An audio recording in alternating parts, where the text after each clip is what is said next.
Hey everybody, Thomas here.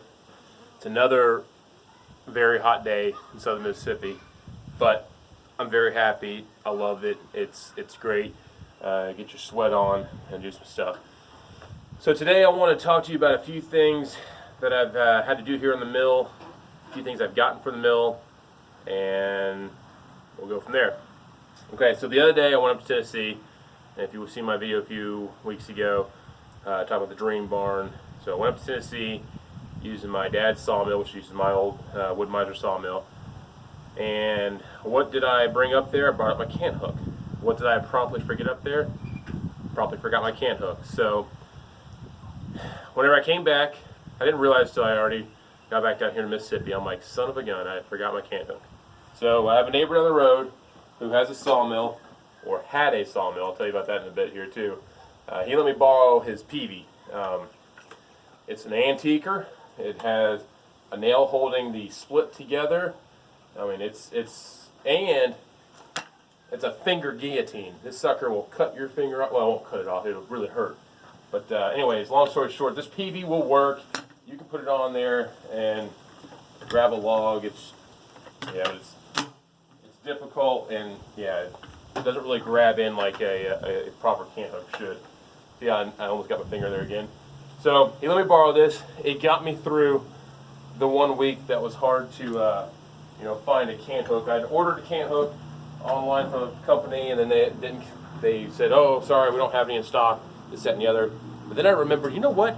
I saw a video from Cooks, and they talked about their indestructible cant hook. Let me get on their website and find out about it. So,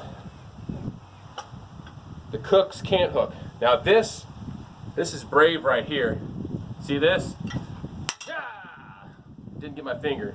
Nice little finger stop there. So I like that. It's square tubing. It's heavy.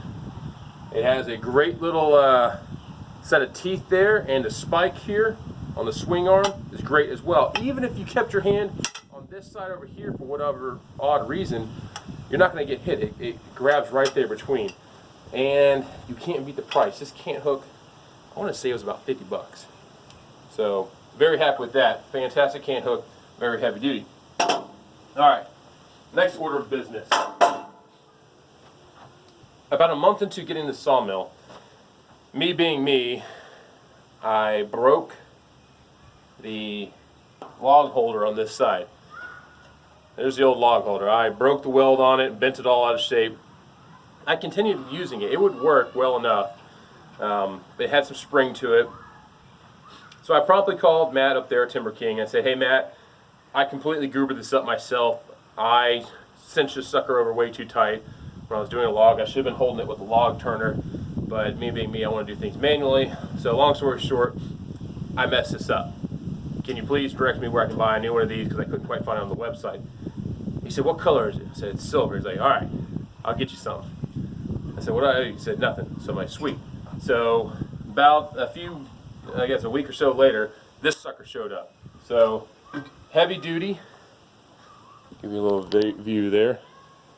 A heavy duty red piece there. It's 1/4 inch steel, welded up real well. I do not believe I'll be able to break that sucker off. I also won't tighten it quite as tight as I did. But again, fantastic folks up there at Timber King. They really set me up. Matt's been awesome. He fields any and all questions that I have, and I do like to ask a lot of questions. I'm a talker. So, all right. So we talked about that. Then today, when I was out with my wife, we were doing an ultrasound to look at how the new baby's growing and everything, and she's gonna be here real soon. So that's gonna be exciting.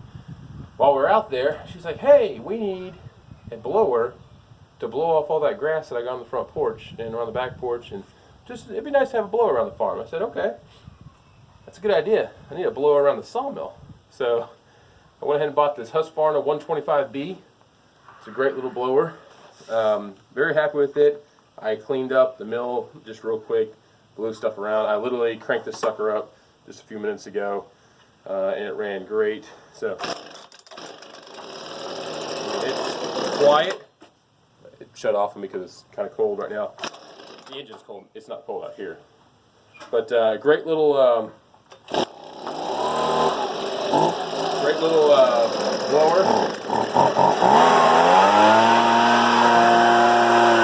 Awesome. So, new toy for the sawmill. Very happy about that. Alright, so what else? You hear my kids in the background. They're playing in the pool, being just crazy.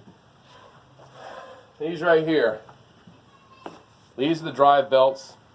Or not the drive belts. These are the belts that go on the wheels inside the housing, the doors there, that hold the sawmill blades on. So again, about a week ago, I called up Timber King and I said, "Hey guys, me again, you know, guy with all the questions and this, that, and the other. I have an issue where I've thrown a few blades, and it seems like I get a weird lope on my bandsaw." So I'd had this issue in the past on my old wood miser, and what it was, let's see if I can get a picture here. On the belt itself, I had a section where when I broke the, so right there, that's a kind of a okay view. So there's a little spot right there. It's missing part of the rubber. I believe there's another spot on here somewhere. Anyways, long story short, I was first using the sawmill, and I was pressing through a log pretty hard after I had a number of hours on the belts, or on the blade, excuse me. And long story short, it broke the bandsaw blade and cut into the rubber portion that goes on this wheel. And I thought that, you know, that was probably the most likely culprit, but let me call out the guys at Timber King, ask their opinion, and as soon as I told them what my issue was, I said, "Hey, I've got this lope that's developing. It's causing the blade to, you know, bounce around a little bit before it engages into the wood. Once it's in the wood, it's fine, but before it gets into the wood, I've thrown, you know, 2 blades, and, you know, what's your take on it?" And the first thing he said is, "Do you have a nick in your belt?" And on my drive, or the wheel belt? I said, "Well, yes, I did, and I thought I cleaned it up well enough with a razor. However, it did still have a low spot, and there was a high spot on the other side. So it was just enough that it would want to throw the belt, or the blade." Sorry, I keep on getting too confused there. So they have 2 belts you can get when reinstalling. So to get this one off, as you can see, I had to cut it. And the reason is you can see right here, I had my little pry, trying to pry it up and everything to get the belt off. It just wasn't happening. It was on there so freaking tight. So I used my knife, cut it out and everything. And whenever I called him up, I said, "Hey, that belt was really hard to get off." He's like, "Well, don't worry. We have 2 options. We have a very, very tight fitting option, and we have a loose fitting option.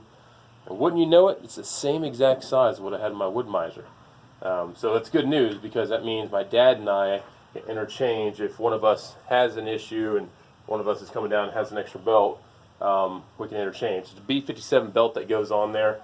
And then, as you can see, it has a little slop on there, a little bit of room, which is how the wood miser saw runs all the time.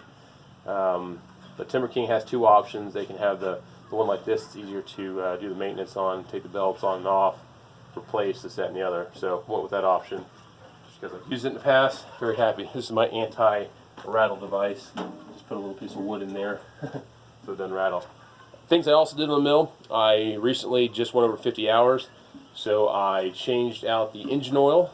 It's right at close to a gallon or so. I use Delo oil. It's a Chevron type oil. It's what I use in all my diesel trucks, tractors, this, that, and the other. Great oil. Changed oil filter, topped off the coolant, and cleaned up around the mill. Next, I'll be changing out my hydraulic filter and oil. I was going to do that this week, but I had to go underway for a short underway on the ship. Now that I'm back, I'll probably get to it this weekend before I cut a big job. And I think that about sums up most everything that's been going on here. It's a very hot day down here in southern Mississippi, but enjoying it. Kids are enjoying the pool. Turkeys are just going crazy all over the place. Chickens are growing. We have 2 new pigs right now. Not too happy about that, but funny story. We gave someone 3 pigs about a year ago. They had slaughtered 1 pig, and then now they had these 2 other pigs left over. They were moving, and they said, "Hey, how would you like these pigs back?" I said, "Well, I thought I was out of the pigs, but sure, I'll take them back." And now they're 300 pounds. So I have two 300-pound pigs that we're going to go ahead and process up, and then I'm going to distribute that out to some of our friends at work and church that need some meat. So, but my freezers are full. I think I still have three pigs from last season in there, so pretty wild. Other than that, it's been a great day. Just relaxing day out here on the farm, trying to get everything up and running. I'm going to cut up this oak log, and then we'll see what happens after that.